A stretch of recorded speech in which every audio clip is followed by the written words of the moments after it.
Function हो गया था, उसमें हम लोग ग्रेटेस्ट इंटीजर और फ्रैक्शनल पार्ट पढ़ लिए। थोड़ा एक दो पॉइंट पे डील कर ले हम, ठीक है।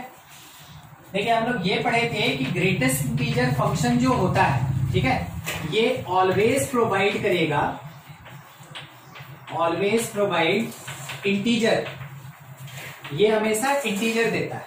इसका मीनिंग क्या हुआ? तो मीनिंग हम लोग ये देखे थे कि स्क्वायर ब्रैकेट ग्रेटेस्ट इंटीजर को रिप्रेजेंट करता है। अगर इसके अंदर कोई भी रियल नंबर डालें तो बाहर कौन निकलता है? इंटीजर। तो 2.5 अगर डालें तो बाहर कौन निकला? 2। ऐसा ही आपको बताया गया था कि अगर आप यहाँ पे 7 को इंटीजर डालते हैं तो बाहर निकलेगा 7। ये हो गया पॉजिटिव नंबर के लिए बात। ये ग्रेटेस्ट इंटीजर का प्रॉपर्टी होता है, जैसा हम लोग पिछले क्लास में पढ़े थे। दूसरा नेगेटिव के लिए थोड़ा डिस्कस करें तो अगर ग्रेटेस्ट इंटीजर के अंदर नेगेटिव इंटीजर है तो वही बाहर निकलेगा, मगर ग्रेटेस्ट इंटीजर के अंदर अगर नेगेटिव रियल नंबर है तो बाहर क्या आएगा? जैसे ये इंटीजर -1 दिख रहा है तो बाहर क्या निकलेगा? -2। अगर अंदर -3 दिख रहा है तो बाहर क्या निकलेगा? -4। यानी नेगेटिविटी एक यूनिट बढ़ जाता है। वही ग्रेटेस्ट इंटीजर का प्रॉपर्टी होता है, जैसा पढ़े थे। अब इसके बेसिस पे एक चीज सोचिएगा कि अगर x का वैल्यू ग्रेटर देन 0 और लेस देन 1 है तो वैसे केस में ग्रेटेस्ट इंटीजर एग्जैक्टली हमको कितना देता है? लोअर वैल्यू 0 देता है, ठीक है। इस कॉन्सेप्ट के बेसिस पे देखिए क्वेश्चन कैसे पूछा। Greatest integer of 2x + 3 that is equals to 2। तो बोला गया फाइंड इंटरवल ऑफ x का क्या इंटरवल होगा? तो देखिए ये square bracket greatest integer function है, ये हमेशा आपके क्वेश्चन में मेंशन रहेगा। बनाना कैसे है उस बात को समझिए। अगर ग्रेटेस्ट इंटीजर का वैल्यू 2 दिया, ध्यान से, अगर ग्रेटेस्ट इंटीजर का वैल्यू 2 दिया तो इसका मतलब ये हुआ कि इसके एक यूनिट लेस, ठीक है, इससे स्टार्ट करके एक यूनिट ग्रेटर तक जाएगा, इससे स्टार्ट करके एक यूनिट ग्रेटर तक जाएगा। यानी कि आप ये कह सकते हैं कि इसके अंदर जो भी पार्ट होगा, मान लीजिए ए, जो भी पार्ट होगा ये ग्रेटर दैन इक्वल्स टू 2 होगा बट लेस देन 3 होगा। किसके जैसा? देखिए एक बार मिला के देखिए, सोचिए। अगर ग्रेटेस्ट इंटीजर 0 है तो देखिए ये 0 से लेके 1 तक गया। अगर ग्रेटेस्ट इंटीजर 2 है तो ये 2 से लेके 3 तक जाएगा। बिल्कुल वही कॉन्सेप्ट लगा रहे, ठीक है। इसके बेसिस पे आप इसको सॉल्व करेंगे। मेंशन किए कि ग्रेटेस्ट इंटीजर 2x + 3 क्योंकि 2 के बराबर है, इसका मतलब ग्रेटेस्ट इंटीजर के अंदर वाला जो भी टर्म है ये ग्रेटर दैन इक्वल्स टू 2 होगा बट लेस देन 3 होगा।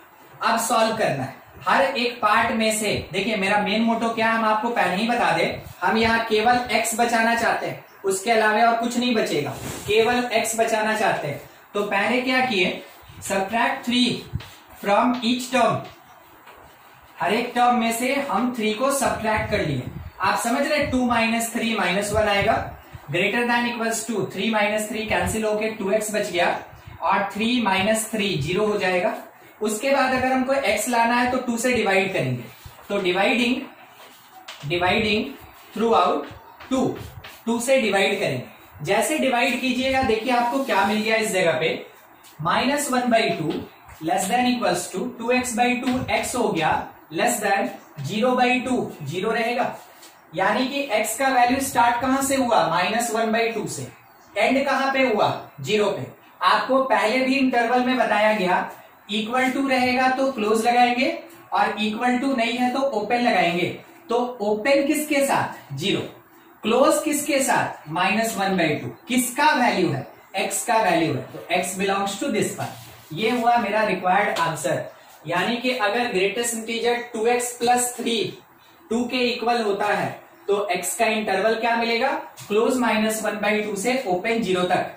सेम ऐसा ही ये क्वेश्चन दे रहे हैं, आप खुद से सॉल्व करेंगे।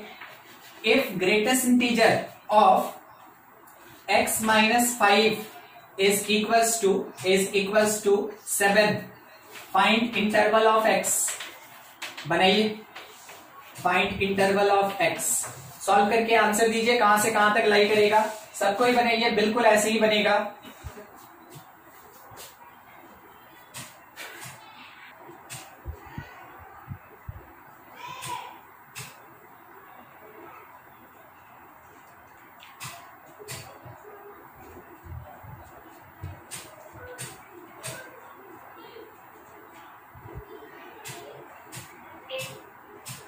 कितना sir x belongs to 12 and 13, 12 to 13 ऐसा? Yes sir. ठीक, देखिए जिसका आ गया बहुत बढ़िया, अगर नहीं आया तो आपको ये समझना चाहिए कि जो भी इसके अंदर ग्रेटेस्ट इंटीजर के अंदर जो भी टर्म है वो अगर 7 लिखा है तो आप लिखेंगे greater than equals to 7 but less than 8। 5 सब में ऐड कर दीजिए तो 12x और यहाँ 8 प्लस 5 13 हो गया, यानी x बिलोंग्स टू क्लोज 12 से लेके ओपन 13 तक ये अपना आंसर हो जाएगा। एकदम सही आंसर आया था। ठीक है, ऐसे ही बनाना है हम दोस्तों। देखते चलिए, इसमें अगर किसी को कुछ डाउट है तो आप पूछ लें, नहीं तो इसको नोट कर लिए हैं, हटा दें हम।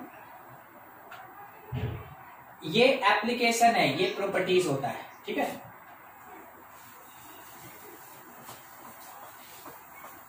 ऐसा ही क्वेश्चन मिलेगा। तो देखिए ग्रेटेस्ट इंटीजर का जो प्रॉपर्टी बताया गया या जिस किसी भी फंक्शन का प्रॉपर्टी बताया गया आपको वो समझना होगा और आपको उसको याद रखना पड़ेगा। उसी के बेसिस पे जाके अलग अलग क्वेश्चन बनता है। हो सकता है आप अगर किसी क्वेश्चन में मिस करें, ठीक है, अगर आप किसी क्वेश्चन में मिस करते हैं तो मे बी आपसे कॉन्सेप्ट मिस कर गए तो हो सकता है क्वेश्चन नहीं बने, इसलिए तैयार रहिएगा। नेक्स्ट पार्ट पे थोड़ा डिस्कस कर लिया जाए, वो मिसलेनियस पार्ट ऑफ फंक्शन का मिसलेनियस पार्ट मतलब कि कोई एक बड़ा टॉपिक अब नहीं मिलने वाला है, छोटा छोटा सा बात है, ध्यान से देखते चलिएगा। मान लीजिए अगर कभी आपके पास ऐसा लिखा है कि fx जो है वो 2x प्लस 3 है और gx अपने पास प्रोवाइडेड है x माइनस 1, तो पहला क्वेश्चन आपसे ये पूछा गया कि f2 कितना होगा। दूसरा क्वेश्चन पूछा गया आपसे कि g माइनस 3 कितना होगा। तीसरा क्वेश्चन आपसे ये पूछा कि f प्लस जी x कितना होगा। फोर्थ क्वेश्चन अपने पास ये है कि f माइनस जी माइनस 3 कितना होगा। फिफ्थ क्वेश्चन है f बाई जी x क्या होगा। और सिक्स्थ क्वेश्चन हम लोग ले लेते हैं कि f इंटू जी ऑफ -1 क्या होगा। देख रहे हैं पार्ट कैसे लिखा है। तो देखिए F2 का क्या मीनिंग होता है आप समझते चलिएगा, यही सब आपको टेक्स्ट बुक में मिलेगा और इसी के बेसिस पे आपका टेक्स्ट बुक का क्वेश्चन बनेगा 11 वाला। ठीक है, F2 बोला ना, F2 इसका मतलब क्या हुआ कि x के प्लेस पे 2 पुट करें, कहां पे, fx में। इसका मीनिंग ये हुआ put x is equals to 2 in fx में x के जगह 2 पुट कीजिए तो आप उतना काम करके बता सकते हैं कि F2 का वैल्यू क्या आएगा। 2 इंटू 2 प्लस 3 कहने का मतलब 7 हो गया मेरा आंसर। ठीक है, दूसरा g माइनस 3 अगर लिखा तो इसका मीनिंग क्या होता है। सर x की जगह -3 पुट करेंगे। एकदम सही, इसका मतलब हो गया कि put x is equals to -3 in gx। कौन से फंक्शन में, gx में पुट करेंगे x के जगह -3, तो g -3 जो होगा दैट इज -3 -1 मतलब -4। सोच के रखिए इसका क्या मीनिंग हो सकता है, क्या आंसर होगा। देखिए समझिएगा, तब इसका मीनिंग ये होता है ना, सिंपल सा है, fx प्लस gx और इसका कोई दूसरा मीनिंग नहीं होता है। आपके क्वेश्चन में ऐसे लिखा रहेगा या फिर ऐसे लिखा रहेगा, उसका मीनिंग यही होता है कि fx को gx के साथ ऐड करें, fx को gx के साथ ऐड करें। तो देखिए क्या करना है हमको, fx मेरा है 2x प्लस 3 और gx मेरे पास कितना है x माइनस 1, दोनों को ऐड कीजिए, ये मिला हमको 3x प्लस 2, ये मेरा आंसर हो। तो f प्लस जी एक्स का मतलब यही होता है कि fx प्लस जी एक्स। अब देखिए यहां क्या लिखा है, f माइनस जी माइनस 3, इसका मीनिंग ये हुआ ना, इसका मीनिंग ये हुआ कि find fx minus g x. f minus g मतलब fx माइनस जी एक्स निकालिए और उसके बाद then put x is equals to -3। उसके बाद क्या करना है, x इक्वल्स टू -3 हम लोग को पुट करना है। इसका मीनिंग यही हुआ, ध्यान से देखिएगा, f माइनस जी लिखा मतलब fx माइनस जी एक्स लिखेंगे। -3 अगर दिया है इसका मतलब x के जगह -3 पुट कीजिए। अब थोड़ा सोचिएगा, fx माइनस gx कितना मिला, 2x प्लस 3 और माइनस x माइनस 1। ये सॉल्व होके हम लोग को प्रोवाइड किया x प्लस 4 और बाद में हमको पुट करना है -3। तो हम ये कह सकते हैं कि जो मेरे पास f माइनस जी ऑफ -3 मिला, तो x के प्लेस पे -3 पुट करेंगे तो -3 plus 4 that is equals to 1। ये आंसर हो जाएगा। ठीक है, समझ में आ रहा है? कहीं दिक्कत होगा जरूर पूछिएगा। अब ये दोनों देखें तो इसका बता सकते हैं मीनिंग क्या होगा, f बाई जी एक्स, इसका मतलब क्या होगा? एकदम सही, दोनों का आंसर सही है। इसका मतलब ये हुआ कि fx बाई जी एक्स, आपको fx बाई जी एक्स निकालना है। ठीक है, बस वही मेरा आंसर होगा। और fx बाई जी एक्स आप यहां देख सकते हैं, fx 2x प्लस 3 और x माइनस 1, 2x प्लस 3 और बाई x माइनस 1, ये होगा। अच्छा, f इंटू जी माइनस 1, इसका मतलब ये हुआ कि पहले फाइंड करें, क्या फाइंड करें, fx इंटू जी एक्स और उसके बाद पुट करें x के प्लेस पे -1, उसके बाद then put x is equals to -1, उसके बाद x के जगह -1 पुट करें। तो देखिए fx इंटू जी एक्स, ये हम लोगों को कितना मिला, यहां से 2x प्लस 3 और इसके साथ इंटू में x माइनस 1 है। आप सॉल्व किए तो 2x square minus 2x plus 3x minus 3, आप सॉल्व किए 2x square plus x minus 3 मिल गया। ठीक है, बाद में क्या करना है, पुट करना है x के प्लेस पे, कितना पुट करना है, -1। तो आप कह सकते हैं कि at x is equals to -1 f into g of -1 that is equals to, x के जगह -1 पुट करते चलिए, 2 -1 -3, 2 -1 -3, कुल मिला के कितना आएगा, -2 हो जाएगा। ये अपना आंसर हो गया इसका। देखिएगा आपके पास आर.डी. शर्मा हो या आर.एस. अग्रवाल हो, उसका सबसे लास्ट एक्सरसाइज में बिल्कुल ऐसा ही क्वेश्चन ही आपको मिलेगा और आपको यही करना है। आपके सबसे फर्स्ट एक्सरसाइज में फंक्शन क्या होता है उससे रिलेटेड क्वेश्चन होगा, उसके बाद वाले एक्सरसाइज में डोमेन और रेंज मिलेगा, जो पढ़े हम लोग, काफी लंबा सेक्शन था, और लास्ट एक्सरसाइज में आपको ऐसा क्वेश्चंस मिलेगा। देखिए इसमें से कुछ भी डाउट है तो आप पूछ लें, देख लीजिए। उसमें एक क्वेश्चन दे रहे हैं, थोड़ा सॉल्व कीजिएगा। मान लीजिए ये दिया है कि fx that is equals to x minus 1, तो बोला गया फाइंड f 1.1 माइनस f1 और डिवीजन में 1.1 माइनस 1, 1.1 माइनस 1। सॉल्व कीजिए तो क्या आंसर होगा, बताइए आंसर निकाल के। 1, हाँ 1 आ रहा है, चलिए ठीक। सबसे पहले ये जो पार्ट निकालना था, तो आप x के जगह 1.1 पुट करेंगे तो 1.1 माइनस 1 ये हो गया, और माइनस f1 का मतलब x के जगह 1 पुट करेंगे तो -1 माइनस 1, डिवीजन में 1.1 माइनस 1। आप समझ गए, ये 0 हो जाएगा और ये पार्ट इसके साथ कट के आंसर क्या देगा, 1, ऐसा। चलिए ठीक, 1 आएगा। ऐसा ही एक और क्वेश्चन, gx अगर मेरे पास है x स्क्वायर, ठीक है, तो बोला गया फाइंड कीजिए g 1.1 माइनस g1 और डिवीजन में फिर से 1.1 माइनस, बताइए क्या आंसर होगा।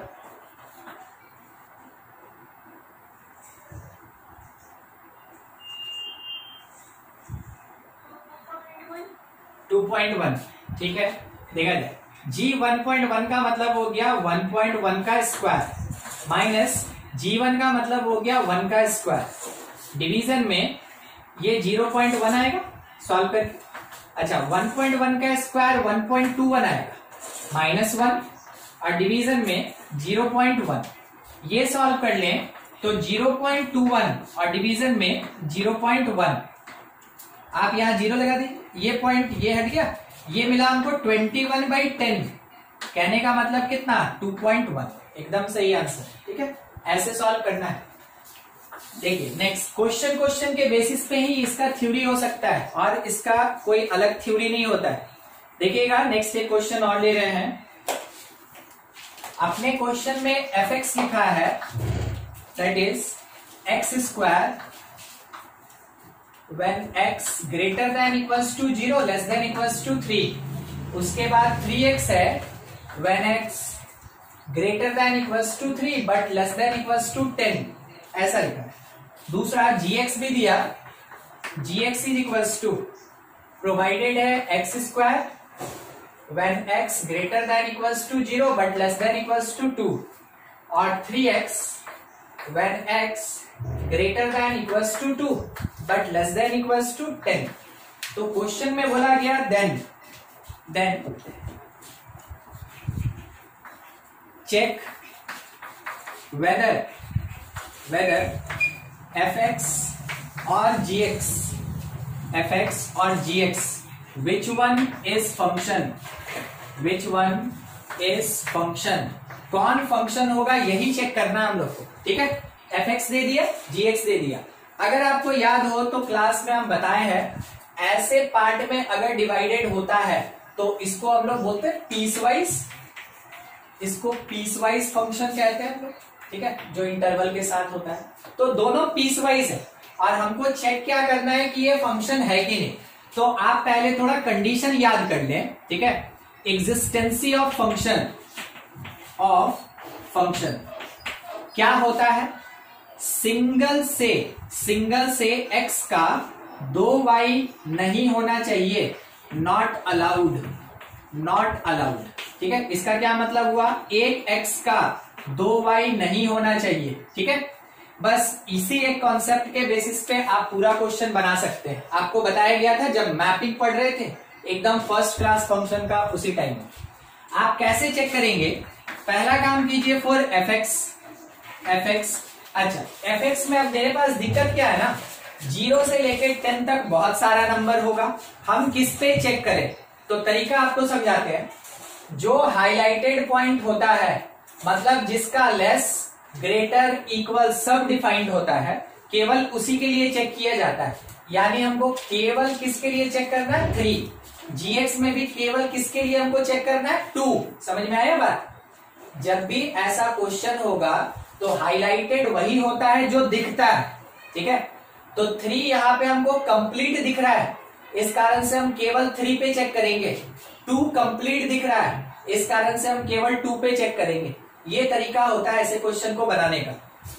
तो for fx at x equals to 3 आप fx का क्या क्या वैल्यू कह सकते हैं। यानी कि हम बात कर रहे हैं क्या ना, कि एक f3 यहां से, तो x के जगह आप 3 पुट किए तो कितना मिला, 9, और एक f3 नीचे से, ठीक है। तो fx इक्वल्स टू कितना लिखा है, सेकंड वाला 3x। आप x के जगह 3 पुट किए, ये भी 9 आया। तो देखिए एक x का एक ही y मिला। अगर आप x के जगह 3 लिए तो आपको फंक्शन या y का वैल्यू कितना मिला, 9 मिला। तो एक x का एक ही y, इसका मतलब हुआ कि function fx is a function, ये फंक्शन होगा। क्या आपको ये बात क्लियर हुआ, क्या बोला गया। पर्टिकुलर पॉइंट पे हम लोग कैलकुलेट किए, अगर सेम वैल्यू आएगा तभी फंक्शन होगा। दूसरा चेक करते हैं, ठीक है। कौन से पॉइंट पे चेक करें, जी के लिए बताइएगा। 2 पे। For gx at x is equals to 2 पे चेक करेंगे, ठीक है। तो gx मेरा 2 पार्ट में डिवाइडेड है, हम भी है ना 2 वैल्यू निकालेंगे। पहला gx हमको क्या दिया हुआ था, x स्क्वायर, पहला था x स्क्वायर, x के जगह 2 पुट करेंगे कितना मिलेगा, 4। दूसरा gx जो हमको दिया हुआ था 3x, x के जगह 2 पुट करेंगे 6। क्या ये बराबर है, नहीं बराबर नहीं। अगर इक्वल हुआ इसका मीनिंग क्या हुआ, देखिएगा। अगर ये इक्वल नहीं हुआ उसका मीनिंग क्या हुआ कि एक सिंगल सा x है मेरा कौन, 2, और y का हमको कितना वैल्यू मिल रहा है, 2, 4 और 6। कौन सा वैल्यू मिल रहा है, 4 और 6। तो क्या आपको ऐसा नहीं लग रहा है कि एक x का मल्टीपल y हो गया। अगर एक x का मल्टीपल y होता है, वैसे केस में ये अलाउ नहीं होता है, ये फंक्शन नहीं होता है। तो आप देख सकते हैं gx के केस में एक प्री इमेज का मल्टीपल इमेज मिल गया, इस कारण से gx नॉट फंक्शन, ये फंक्शन नहीं। ऐसे चेक करना था, ऐसे बनाना था इस क्वेश्चन में। ठीक है, कुछ डाउट है तो देख लीजिए।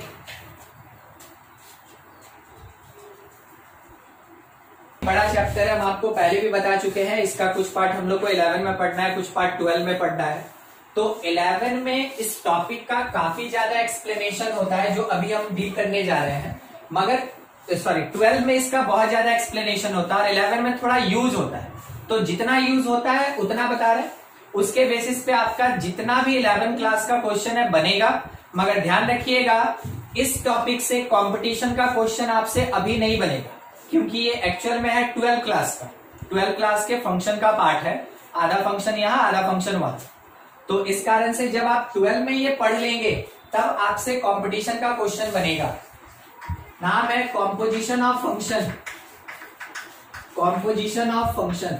ठीक है, देखिए कैसे हम लोग कॉम्पोजिशन करते हैं, समझिएगा बेसिक पार्ट। मान लीजिए जैसे एक फंक्शन f जो a से b की तरफ मैपिंग हो रहा है, एक फंक्शन g है जो कि b से c की तरफ मैपिंग हो रहा है।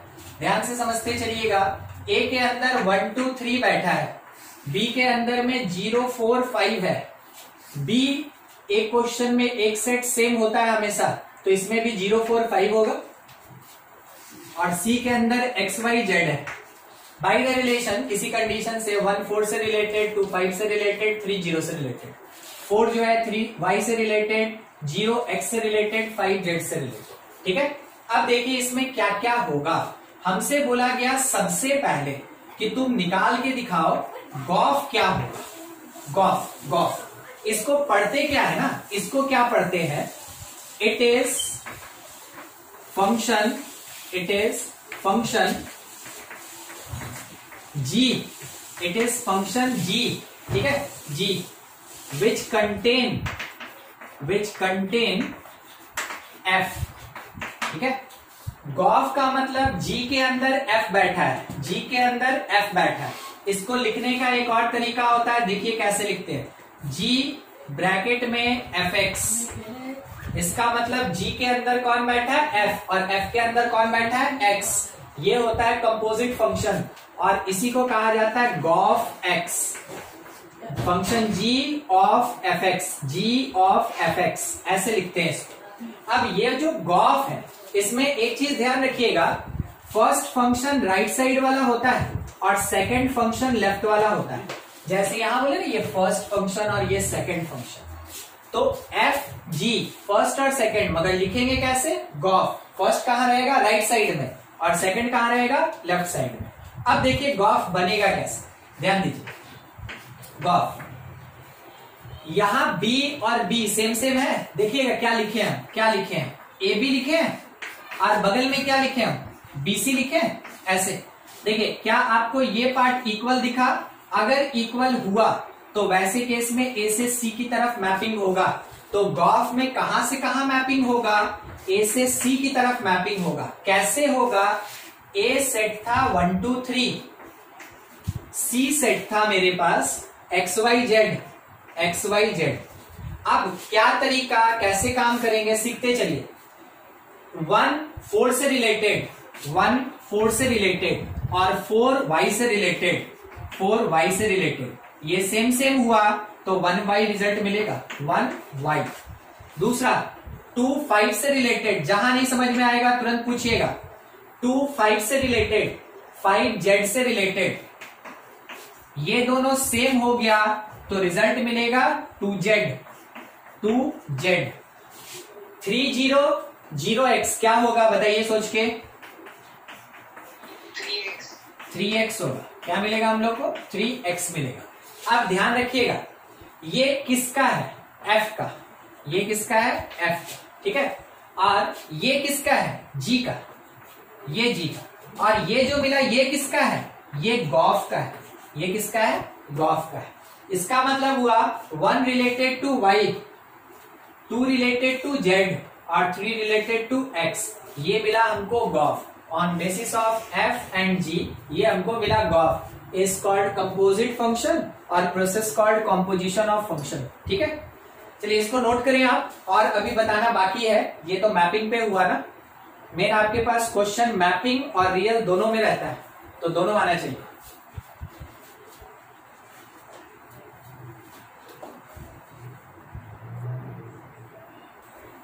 देखिए अभी जो आपको हम बताएं उससे रिलेटेड थोड़ा समझिएगा। अगर लिखा है गॉफ, तो गॉफ अगर लिखा है तो ये होता है मेरा फर्स्ट फंक्शन। ठीक है, ये होता है मेरा सेकंड फंक्शन, ये सेकंड फंक्शन। अब आपको ये याद है फंक्शन में फर्स्ट फंक्शन को हम फर्स्ट सेट को हम लोग डोमेन बोलते थे, याद है? डोमेन नहीं, हाँ, और सेकंड वाले को हम लोग क्या बोलते थे? कोडोमेन। हाँ, रेंज है मगर बेसिकली ये क्या होता है? कोडोमेन। सब है तो ठीक। तो होता क्या है ना, देखिए गॉफ में क्या हुआ, गॉफ में हम ए से लेके सी चले, ए से लेके सी चले। ए कहां से मिला? वो एफ के डोमेन के बराबर है, एफ के डोमेन के बराबर। और सी कहां से मिला? वो जी के कोडोमेन के बराबर है, जी के कोडोमेन के बराबर। कहने का मतलब है जो सेकंड फंक्शन होगा, जो सेकंड फंक्शन होगा इसका कोडोमेन यूज होता है, इसका कोडोमेन यूज होता है। और जो फर्स्ट फंक्शन होता है इसका डोमेन यूज होता है, इसका डोमेन। कहने का मतलब मान लीजिए जैसे अगर हमसे ये बोला गया कि फंक्शन f है जो b से लेके c जा रहा है, ठीक है, एक फंक्शन g है जो कि d से लेके e जा रहा है। अब हमसे ये एक बात बोला गया कि फाइंड कीजिए सबसे पहला कि फॉग कहां से कहां तक जाएगा, ठीक है, दूसरा गॉफ कहां से कहां तक जाएगा, ठीक है, ये चीज हमको बताना है। तो फॉग का मतलब हो गया कि g मेरा फर्स्ट फंक्शन और f मेरा सेकंड फंक्शन, ठीक है, g फर्स्ट फंक्शन और f सेकंड फंक्शन। वैसे केस में g का हमको क्या लेना है? g का हमको देखिए कहीं लिखे होंगे, ठीक है, फर्स्ट फंक्शन का डोमेन लेना है, फर्स्ट फंक्शन का डोमेन लेना है। तो g का डोमेन कितना? d। और सेकंड फंक्शन का हमको क्या लेना है? कोडोमेन। तो सेकंड फंक्शन कौन? f का कोडोमेन, ये d से c जाएगा। क्या आप इस बात को समझे? फॉग d से c जाएगा। फर्स्ट फंक्शन जो था g, उसका हमको लेना है डोमेन, तो g का डोमेन कौन होगा? d होगा, लिख दिए। सेकंड फंक्शन जो होगा, सेकंड फंक्शन उसका कोडोमेन चाहिए, तो सेकंड फंक्शन है f का कोडोमेन कौन है? c, तो लिख दिए ये d से c जाएगा। सोच के बताइए गॉफ कहां से कहां जाएगा? ये फर्स्ट, ये सेकंड फंक्शन, B से E। ठीक। f अगर फर्स्ट फंक्शन है तो फर्स्ट फंक्शन का हमको क्या चाहिए? डोमेन, फर्स्ट फंक्शन का डोमेन b। और g है मेरा सेकंड फंक्शन, और सेकंड फंक्शन का हमको कोडोमेन चाहिए, यानी g का कोडोमेन, तो b से कहां जाएगा? e। चलिए ठीक, एक और प्रैक्टिस कर ले इसी में। फॉफ भी होता है, फॉफ, ठीक है, ये कहां से कहां जाएगा? और फोर्थ गॉग, ये कहां से कहां जाएगा? फॉफ, मतलब हाँ, B से B। एकदम ठीक, यही फर्स्ट यही सेकंड, ठीक है। तो क्या करना है कि फर्स्ट का, ठीक है, फर्स्ट का हमको डोमेन चाहिए, तो f का डोमेन कौन है? b, f का डोमेन b। और सेकेंड फंक्शन का हमको चाहिए कोडोमेन, सेकेंड फंक्शन मेरा f है, कोडोमेन, ये b से c ही जाएगा, ठीक है। अच्छा गॉग बताइए, गॉग, गॉग D से E, D से E ना, हाँ ठीक है, ये बिल्कुल वही रहेगा, D से E, ठीक है, ये वही रहेगा। ये चार टाइप का कॉम्पोजिशन होता है दो फंक्शन में हमेशा, ठीक। ये था अपने पास कॉम्पोजिशन का इंट्रोडक्शन। आपसे ऐसा सवाल पूछा जा सकता है, ठीक है, आपके 11th क्लास में ऐसे लिखने आपको आना चाहिए कि क्या होगा, कौन किससे रिलेटेड। तो आपको बस ऐसे लिखना है कि 1 4 से रिलेटेड, 4 y से रिलेटेड, 1 y हो गया, 2 5 से रिलेटेड, 5 z से रिलेटेड, 1 z हो गया, 2 z हो गया, 3 0 और 0 x, तो 3 x हो, ठीक है। बिल्कुल उसी बेसिस पे एक क्वेश्चन। हाँ कोई कुछ पूछ रहे हैं? बोलिए बोलिए। सर कॉम्पोजिट फंक्शन में सर सर अगर 4 सेट दिया हुआ है तो सर उसमें से 2 सेट कॉमन होना चाहिए। ये वाला ये सर जैसे कि सर इसमें B और B कॉमन है, A to B और B to C में कॉमन है जैसे B सर। ये कॉमन नहीं होना चाहिए, होना क्या चाहिए ना कि ये जो है वो इसका सबसेट होना चाहिए। ठीक है, कंडीशन ये बनता है। अभी हम उसी पे बात करेंगे, क्योंकि वहां हम आपको सेम सेम दिए तो 3 सेट में हो गया, यहाँ पे हम आपको डिफरेंट दिए, यहाँ डिफरेंट दिए तो 4 सेट लग गया। कंडीशन जो होता है कि कौन किसका, ठीक है, कौन किसका सबसेट होना चाहिए, तो ध्यान रखिएगा सेकंड का डोमेन फर्स्ट के रेंज का सबसेट होना चाहिए।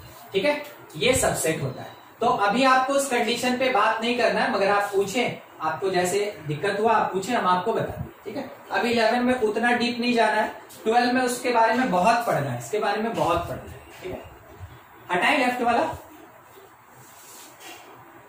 चलिए ठीक, हाँ, हम एक क्वेश्चन दे रहे हैं सेट के फॉर्म में, आप उसको बना ले तो हम रियल नंबर पे थोड़ा बढ़ जाएंगे, मतलब कि रियल फंक्शन का कॉम्पोजिशन बताने लगेंगे। देखिए, मान लीजिए जैसे अपने पास कोई एक f करके फंक्शन दिया है, 1 2 5 3 2 9 इतना, g करके एक फंक्शन दिया है। ठीक है, और वो क्या है अपने पास 7 1 -4 5 10 2 ऐसा। ठीक है, और बोला गया कि फॉग क्या होगा, फॉग निकालना हम लोग को क्या होगा। तो जब भी फॉग बोलेगा ना, तो देखिए ये हुआ मेरा फर्स्ट फंक्शन और ये हुआ मेरा सेकंड फंक्शन, समझे। फॉग में जो राइट साइड होगा वो फर्स्ट फंक्शन, जो लेफ्ट साइड होगा वो सेकंड फंक्शन। अब क्या करें, तो g का सबसे पहले ऑर्डर पेयर लिखिए, तो g का है 7 1, उसके बाद -4 5, उसके बाद 10 2।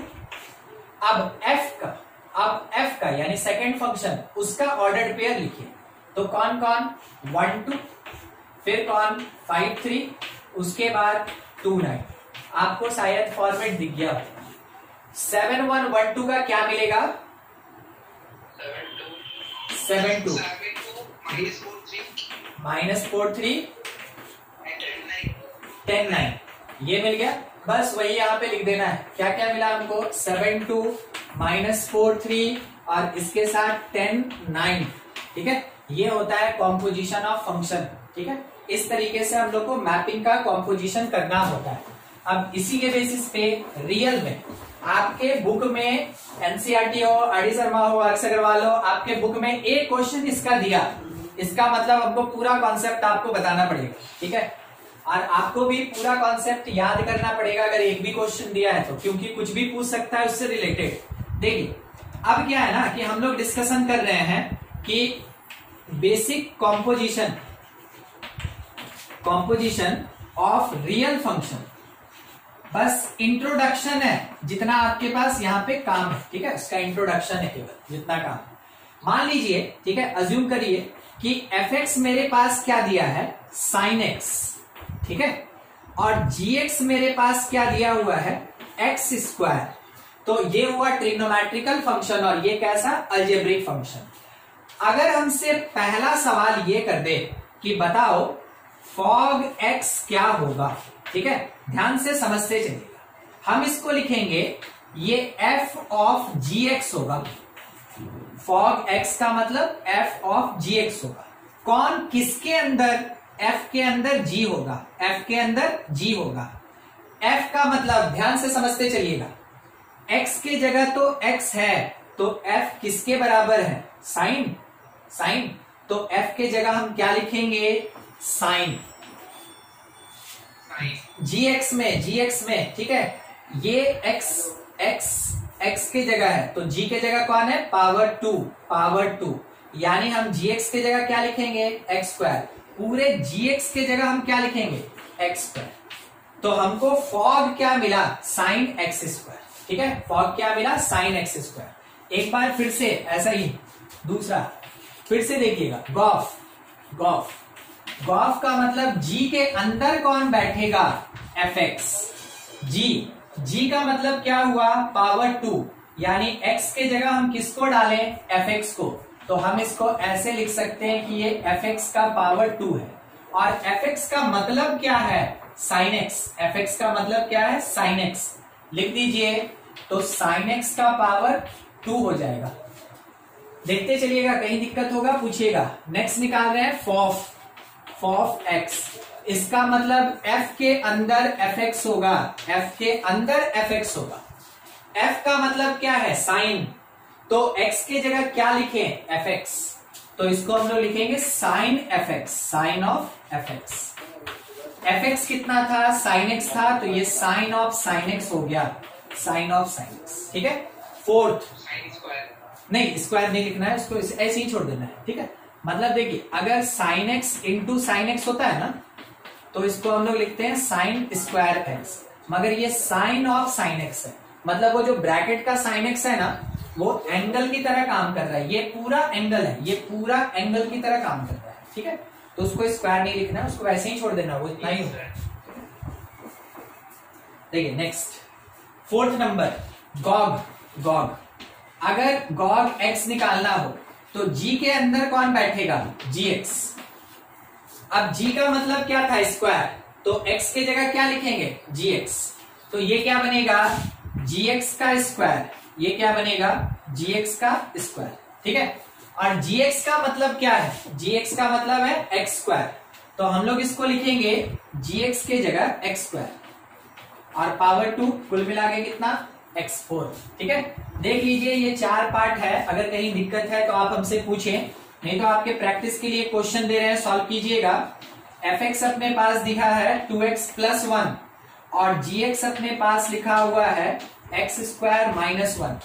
बोला गया फॉग फाइंड करना है और गॉफ फाइंड करना है, बस दो ही चीज, फॉग और गॉफ। क्या होगा, अगर कहीं भी कुछ डाउट है तो आप पूछ लीजिए, नहीं तो फिर उसको फाइंड करके आंसर दीजिए। सर 2x प्लस 1 है तो सर x और x कैसे कैंसिल आउट होगा सर, उसमें जैसे कि सर नहीं x के जगह देखिए, यहां जैसे x है ना, तो यहां x है, अगर यहां gx लिखिएगा तो इस प्लेस पे gx लिखेगा, बाकी कहीं कोई चेंज नहीं होगा, केवल x के प्लेस पे gx। अच्छा, हम इसको हटा दें, ये तो हो गया होगा, थोड़ा बताते हैं फिर। यस सर, ठीक, डील करते हैं। देखिएगा, इसमें थोड़ा दिक्कत आता ही है, मगर आप सीख लेंगे ना अभी तो काम दे देगा ना हम लोग।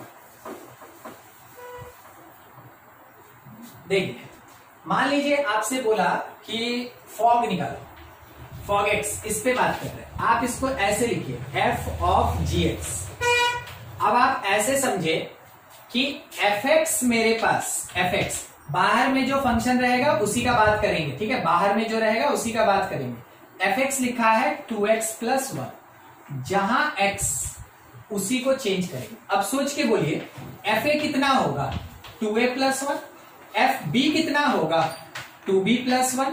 मतलब आप क्या कर रहे हैं, जो यहां लिख रहे हैं वही यहां लिख रहे हैं। ठीक है, तो अगर आप fgx लिखिएगा तो आप क्या लिखेगा, 2gx प्लस 1। ये समझे, यस सर, ठीक है, बस इसी कॉन्सेप्ट को यहां लगाना है। fgx का मतलब हुआ, fgx का मतलब हुआ पुट gx कहां पे, एट प्लेस ऑफ x। ठीक है, किसमें, इन फंक्शन fx। gx पुट करना है x के प्लेस में, कौन से फंक्शन में, fx में।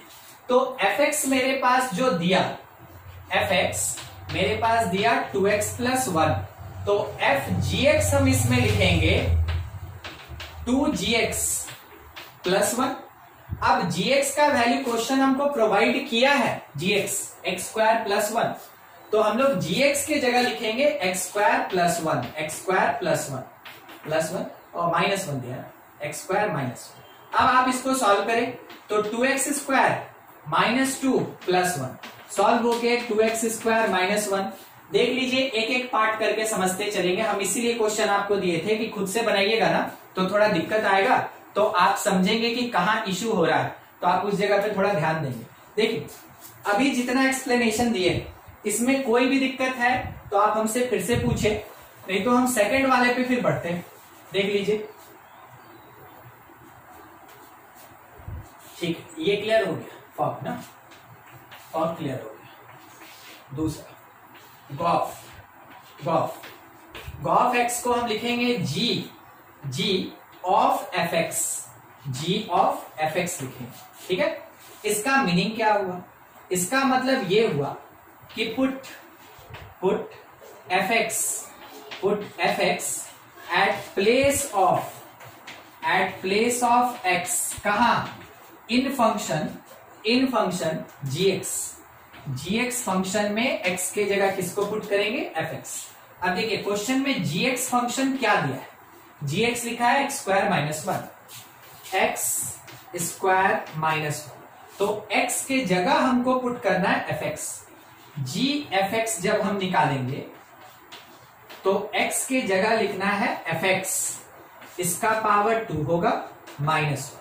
अब देखिए fx का वैल्यू मेरे क्वेश्चन में दिया, fx कितना दिया?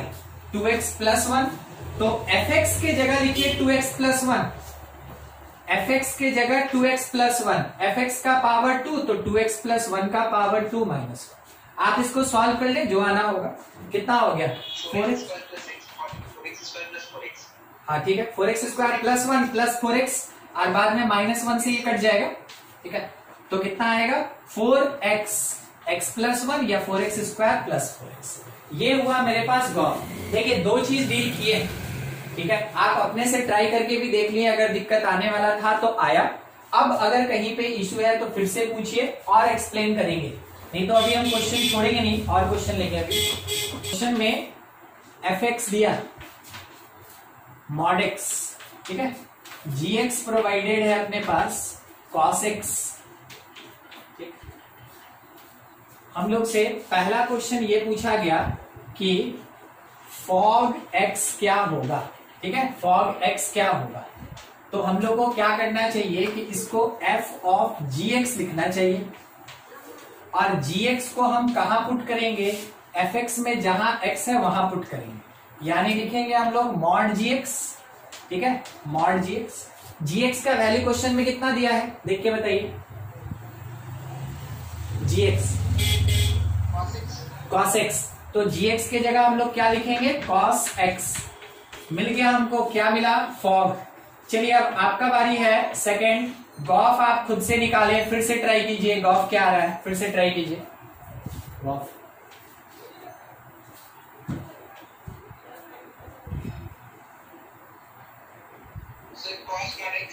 ठीक है, एकदम से। गॉफ एक्स का मतलब जी के अंदर एफ एक्स, जी के अंदर एफ एक्स। इसका मतलब ये हुआ कि जी था मेरे पास कॉस एक्स, इसमें एक्स के प्लेस पे एफ एक्स, तो कॉस के अंदर में एफ एक्स, और एफ एक्स पहले से डिफाइन है कि मॉड एक्स होगा, तो कॉस के अंदर मॉड एक्स। ये अपना आंसर हो गया, एकदम सही, ठीक है। अच्छा थर्ड मान लीजिए आपसे बोला गया गॉग निकालने, गॉग ट्राई कीजिए उसी क्वेश्चन में, इसी क्वेश्चन में गॉग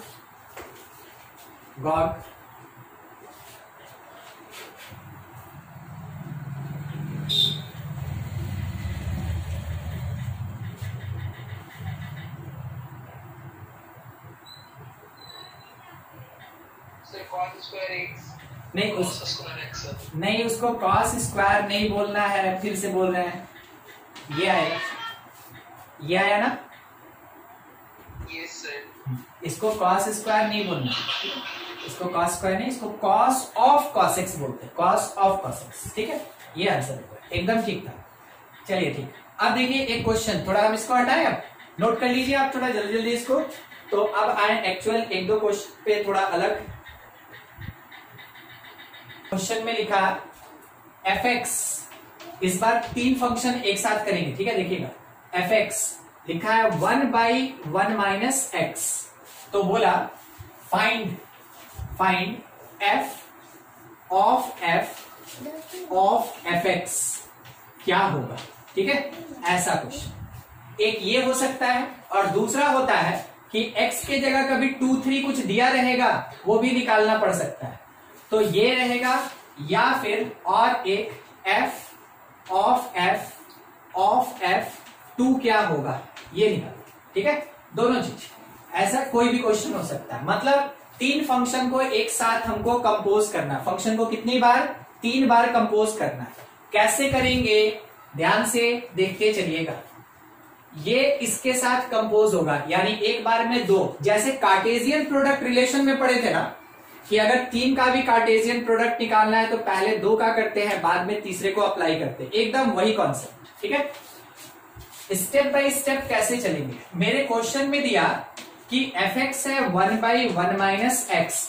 आपको ध्यान रखना चाहिए कि अगर x है तो यहां x है, बहुत ध्यान से। अगर हम इसी को f ऑफ fx बना दें तो हम x के जगह क्या लिखें, fx, तो यहां भी x के जगह हम क्या लिखेंगे, fx 1 माइनस fx। ठीक है, यहां से यहां पहुंच गए, कोई दिक्कत वाला बात नहीं लग रहा है। ठीक है, fx के जगह अब हम किसको पुट करेंगे, तो fx के जगह अब हम पुट करेंगे इस पूरे के पूरे पार्ट को जो कि fx था, fx के जगह। ठीक है, क्या लिखा जाएगा, 1/1 माइनस fx के जगह 1/1 माइनस x। अब बाकी तो आप एलसीएम वगैरह जानते हैं कैसे सॉल्व करते हैं। ये ऊपर गया 1 माइनस एक्स, डिवीजन में ये एलसीएम यहां पे मल्टीप्लाई 1 माइनस एक्स माइनस 1, ये और ये कट गया, प्लस और माइनस, नेगेटिव इसको दे दीजिए, ये मिला x माइनस 1/x। ये किसका वैल्यू है, ये f(fx) का है, f ऑफ fx हमको कितना मिला, x माइनस 1/x। पहले कंफर्म कीजिए, fx से f ऑफ fx समझ में आया, कैसे आया, ठीक। अब चलते हैं तीसरे पार्ट पे। ठीक है, तीसरा f ऑफ fx, तो क्या करना है, ध्यान से देखिएगा, एक f को छोड़ के बाकी दोनों, एक f को छोड़ के बाकी ये पूरा पार्ट x के जगह आया, तो जहां x है इस पूरे पार्ट को पुट करेंगे, पूरे पार्ट को पुट करेंगे, तो क्या लिखेंगे, लिखेंगे 1/1 माइनस x के जगह ये complete part f of fx, bracket यहां मायने नहीं रखता है, कोई भी ब्रैकेट आप दे सकते हो, उससे कोई दिक्कत नहीं है। क्या हम लोग के पास इसका वैल्यू है, बिल्कुल है, निकाले तो थे अभी इसका वैल्यू, देखिए यहाँ पे ये वाला पुट करेंगे तो कितना आएगा, that is equals to 1/1 minus f of fx के जगह ये complete part x minus 1/x। आप एलसीएम लेके सॉल्व कर ले तो ये x बाई मल्टीप्लाई किए x माइनस एक्स प्लस 1, ये कट गया, यानी फाइनल आंसर हमको क्या मिला, x। मतलब अगर हम इन तीनों का कॉम्पोजिशन किए थे f ऑफ fx, तो हम लोग को फाइनल आंसर कितना मिला, x। देखिए ऐसे कॉम्पोजिशन करना, बहुत ध्यान से, आराम से। एक ही कॉन्सेप्ट है कि आप जब कभी भी किसी भी फंक्शन के अंदर किसी दूसरे फंक्शन को भेजते हैं तो x के जगह वो दूसरा फंक्शन पुट होता है, वो काम कर दिए। फिर उसके बाद अगर 3 पार्ट है तो बाहर का एक फंक्शन छूटेगा और x के जगह अंदर जितना फंक्शन है सब पुट होगा। अगर आप उसका वैल्यू निकाल चुके हैं तो वैल्यू पुट कीजिए, मैथमेटिकली सॉल्व कीजिए, आपको कंपोजिट फंक्शन मिलेगा। ठीक है, अगर इसी क्वेश्चन में सक्सीड कर रहे हैं, थोड़ा ध्यान रखिएगा, अगर बोला कि fx सेम, ठीक है, fx 1/1 माइनस x है, तो बताओ f x कितना होगा, कितनी बार लिए हम, 4 बार, क्या होगा, कोई बताएगा,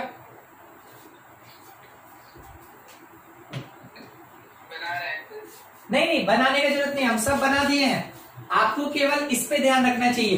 देखिए fx है ना, ये तो हम निकाल ही चुके हैं यहाँ पे,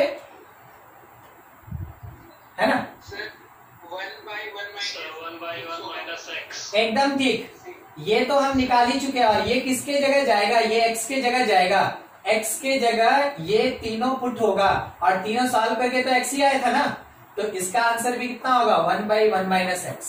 ठीक है, और इस क्वेश्चन का एक खासियत बताते हैं आपको, ध्यान रखिएगा, हर चौथे इंटरवल पे आपको वही फंक्शन मिलेगा, यानी f अगर एक बार है, f अगर 1 2 3 4 बार है, f अगर यहां बीच का डिफरेंस 3 का हुआ 3 और लिए, तो यहां पे हमको बताइएगा यहां 7 आएगा कि 8 आएगा? 7 है, 7। अगला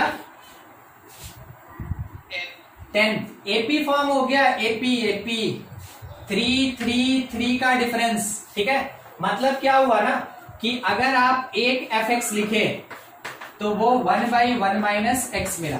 अगर आप 4f लिखे x, ठीक है, तो वो भी 1/1 माइनस एक्स मिला। अगर आप 7f लिखिएगा, 1 2 3 4 5 6 7, ठीक है, तो भी ये सॉल्व हो के आपको 1/1 माइनस एक्स देगा, ठीक है। कंपटीशन में आपसे ये नहीं पूछता है 2-3 बार, कंपटीशन में आपसे ये पूछता है, ठीक है। तो कंपटीशन में ऐसा दे दिया ना तो आदमी सोचने पे मजबूर हो जाता है। अब इतना कॉम्पोजिशन करेंगे तो एक ही क्वेश्चन में मेरा 1 घंटा खत्म, ठीक है। तो वैसे केस में स्टूडेंट इसको स्किप करके निकलता है, मगर ध्यान रखिएगा हमेशा ऐसे क्वेश्चन का कोई पैटर्न होता है जो अपने एक फॉर्मेट को फॉलो करता है। अब मान लीजिए जैसे इसी में आपसे बोल दिया कि देखो क्या है, F22 क्या होगा, तो आप क्या करेंगे, एपी में चेक करेंगे, कॉमन डिफरेंस 3, फर्स्ट टर्म 1। अगर F22 आ रहा है तो वैसे केस में आंसर यही होगा, ठीक है। तो आप चेक कर लें, Tn अपने पास 22 that is equals to a plus n minus 1 और d का वैल्यू 3 है।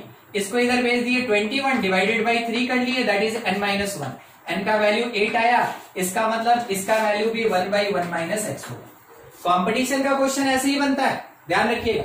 धीरे धीरे आपको समझते चलना है कि हाँ कैसे बनेगा, क्या करना चाहिए। स्कूल में आपसे, मतलब स्कूल और बोर्ड में आपसे 3 तक मैक्सिमम पूछेगा, उससे ज्यादा नहीं पूछा जाता है। आज तक क्वेश्चन नहीं आया।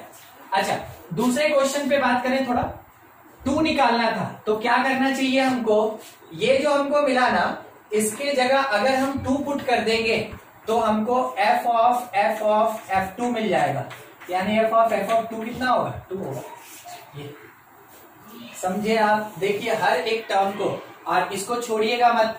घर पे जब ये क्लास खत्म हो जाएगा आराम से बैठिएगा, इस क्वेश्चन को एक बार खुद से लिख लीजिएगा और बनाने का कोशिश कीजिएगा, प्रैक्टिस कीजिए उसी क्वेश्चन को जो हम बताए हैं। उसके बाद नया क्वेश्चन बनाइए, उससे क्या होता है ना, रिपीट होता है तो बहुत सारा चीज दिमाग में आता है। हम यहाँ बोलते चलते हैं, वहां पे आप खुद से समझाइएगा, वो ज्यादा बेनिफिशियल होता है। नोट करें आप, इसमें कुछ दिक्कत है तो पूछ भी लीजिए।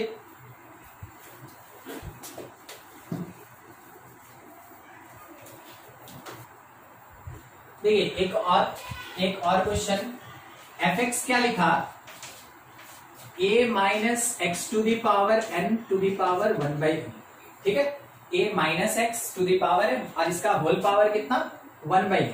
अगर हमसे ये बोला गया कि फाइंड f ऑफ fx, ठीक है, तो कितनी बार कंपोजिशन करना है, 2 बार, ये निकालना है।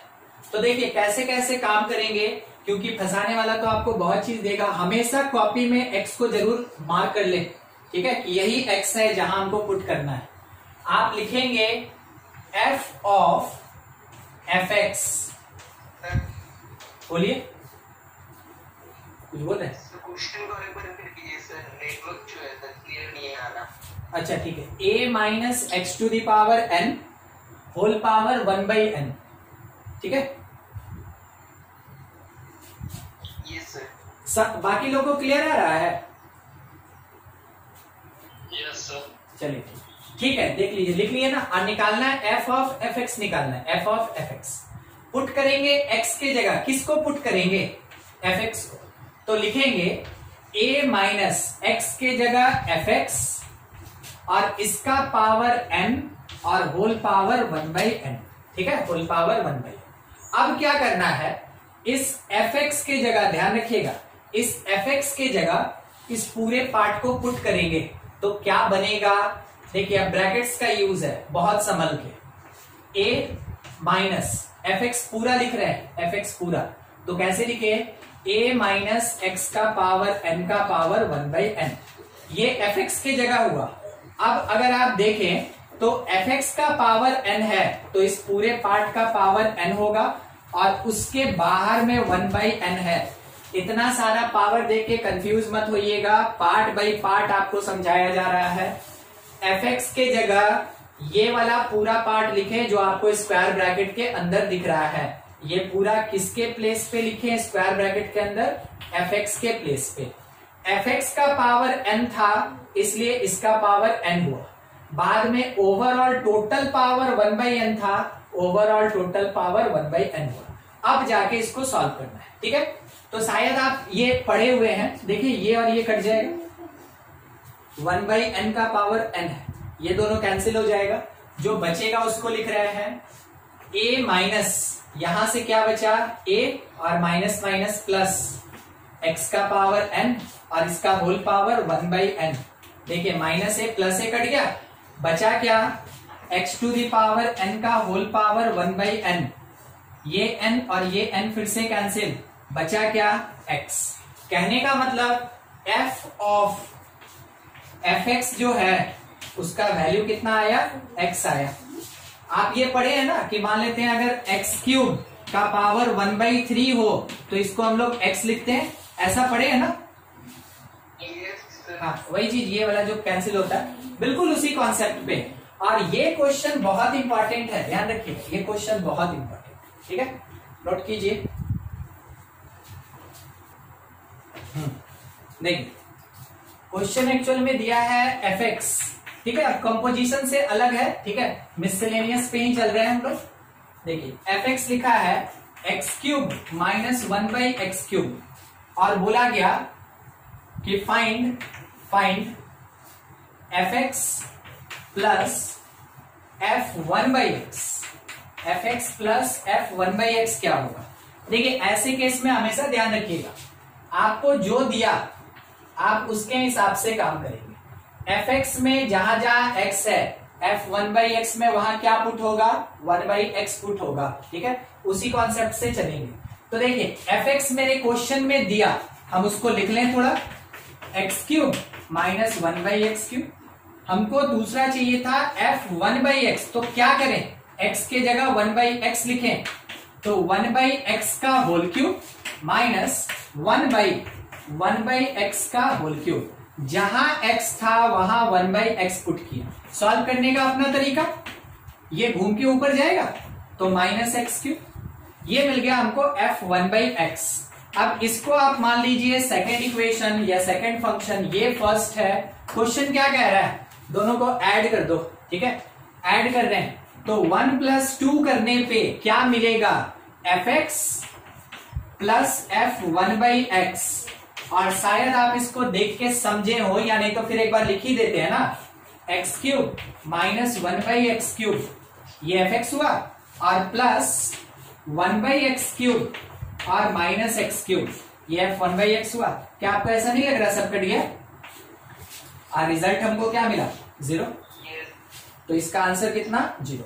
ऐसा ऐसा क्वेश्चन मिलेगा, इन सब के लिए कोई अलग कॉन्सेप्ट नहीं होता, कोई थ्योरी नहीं है, सिंपल सा चीज, fx में जहां x है अगर अंदर कुछ और लिखा है उसको x के जगह पुट कर दीजिए, यही कॉन्सेप्ट चलता है। नोट करें आप इसको जल्दी जल्दी, और कुछ डाउट है तो पूछिए किसी को भी। डोमेन का क्वेश्चन सब बना लिए थे आप लोग उसमें से? देखिए क्वेश्चन क्या है, क्वेश्चन में ये लिखा है कि fx that is equals to x² minus 9 by x minus 3 when x not equals to 3, और यहां लिखा है k when x is equals to 3। दूसरा gx is equals to x plus 3, x plus 3।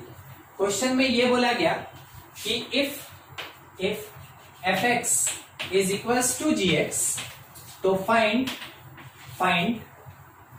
k का क्या वैल्यू होगा, ऐसा, ठीक है। देख रहे कैसे क्वेश्चन दिया जाता है। सबसे पहले आपको ये बता दे, जब x नॉट इक्वल्स टू 3 है तब का जो पार्ट है ना, आप अगर इसको ध्यान से देखें तो आपको एक बात समझ में आएगा। अगर हम x के जगह 3 पुट कर दें ठीक है। x के जगह अगर हम 3 पुट कर दें तो ये 0/0 आएगा, ठीक है। 0/0, 0/0 जो होता है इसको बोलते हैं इनडिटर्मिनेट, इसको कहा जाता है इनडिटर्मिनेट फॉर्म। और ध्यान रखिएगा ये लिमिट से बनता है, ये लिमिटिंग केस होता है, लिमिट से बनता है। और आपके 11 क्लास के कैलकुलस का स्टार्टिंग यहीं से होता है, लिमिट से, ठीक है। तो अभी हम लोग को इसके बारे में पढ़ना नहीं। 0/0 देखिए, किसी नंबर को अगर उसी नंबर से डिवाइड करें तो 1 आएगा, मगर आपको भी पता है 0/0 आप 1 नहीं लिख सकते। अगर किसी नंबर को 0 से डिवाइड करें ये इंफिनिटी जाएगा, मगर 0/0 इंफिनिटी नहीं होता है। उसके बाद अगर 0 को किसी नंबर से डिवाइड कीजिएगा 0 आएगा, मगर 0/0 0 के बराबर नहीं होता है, ठीक है। तो जो मैथमेटिक्स बोल रहा है 0/0 उसको फॉलो ही नहीं कर रहा है, जो मैथमेटिक्स बोल रहा है 0/0 उसको फॉलो नहीं करता है, तो कहते हैं कि ये नहीं निकाल सकते हैं। मैथमेटिक्स यहां सरेंडर करता है और कहता है कि नहीं निकाल सकते हैं, मतलब इनडिटर्मिनेट फॉर्म हो गया। अगर इनडिटर्मिनेट है तो उसको सॉल्व करने का एक ही तरीका होता है, लिमिट। मगर क्या हम इस क्वेश्चन में लिमिट लगाएं? जरूरत ही नहीं है। क्यों?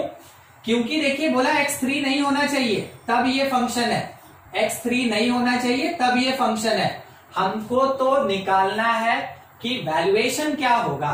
तो क्यों नहीं, ध्यान से, क्यों नहीं हम यहां पे f3 इक्वल्स टू g3 लिखे। बोलिए अगर fx gx के बराबर है तो f3 g3 के बराबर होगा कि नहीं होगा? बोलिए आगे ना। नहीं, फिर से पूछते हैं, अगर fx gx के बराबर है तो x के जगह 3 पुट करके क्या f3 g3 के बराबर होगा? Yes sir. बिल्कुल। हम f2 इक्वल टू g2 भी लिख सकते हैं, हम f5 इक्वल टू g5 भी लिख सकते हैं, ठीक है। फंक्शन बराबर है, फंक्शन बराबर है तो x के जगह कोई भी वैल्यू पुट करें ये बराबर होगा। तो अब देखिए क्या करना है, f3 लेना है, यानी x इक्वल्स टू 3 पे बात करना है। तो x इक्वल्स टू 3 पे फंक्शन का वैल्यू क्या है? k। और अगर g3 का बात करें तो gx में x के जगह 3 पुट करना है, यानी कि 3 + 3 कितना आया? 6। तो k का वैल्यू हमको क्या मिला? 6। ये मेरा आंसर हो गया, ठीक है। ध्यान रखिएगा ऐसे क्वेश्चन में जो नॉट इक्वल होता है उसके लिए सॉल्व ही नहीं करना है। सॉल्व किसके लिए करना है? जो इक्वल है। और कौन से नंबर पे करें? तो जिस नंबर का यहां बात रहेगा हमेशा उसी के लिए यहां सॉल्व कीजिएगा। अगर ये 2 से रिलेटेड दिया होता तो f2 इक्वल टू g2 लेते, अगर यहां 5 दिया रहता तो f5 इक्वल टू g5 लेते। ऐसे बनाया जाता है इस क्वेश्चन, ठीक है। चलिए नोट कीजिए इतना।